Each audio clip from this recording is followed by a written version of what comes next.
brief history of the United States of America. Hi, boys and girls, ready to get started? Once upon a time, there were these people in Europe called pilgrims, and they were afraid of being persecuted.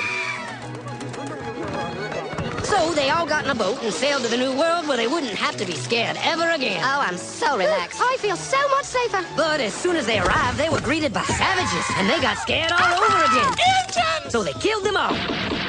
Now, you'd think wiping out a race of people would calm them down, but no. Instead, they started getting frightened of each other. Witch! So they burned witches. In 1775, they started killing the British so they could be free. And it worked, but they still didn't feel safe. So they passed a Second Amendment which said every white man could keep his gun. I loves my gun.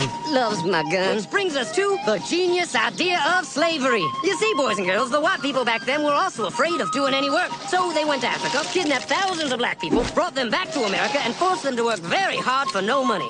And I don't mean no money like I work at Walmart and make no money. I mean $0. Nothing. Not a zip. Doing it that way made the USA the richest country in the world.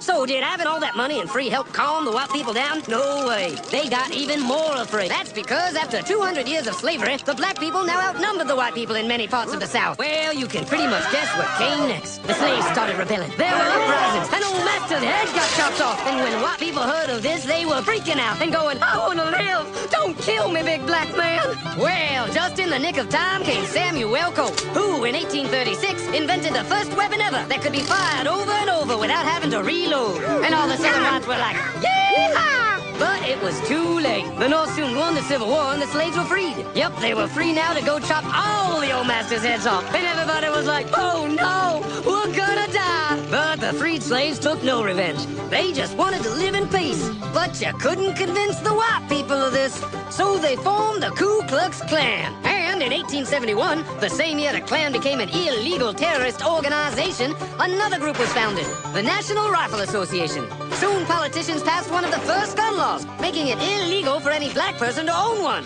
It was a great year for America, the KKK and the NRA. Of course, they had nothing to do with each other, and this was just a coincidence. One group legally promoted responsible gun ownership, and the other group shot and lynched black people. And that's the way it was all the way to 1955, when a black woman broke the law by refusing to move to the back of the bus. White people just couldn't believe it. Huh? Well, I won't say move. What's going on? Man, all hell broke loose. Black people everywhere started demanding their rights, and white people had a major freaky fear meltdown, and they were all like, run away! Run away!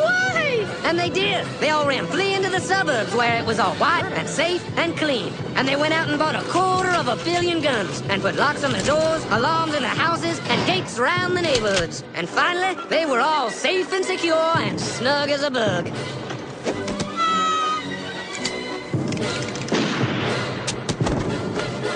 And everyone lived happily ever after.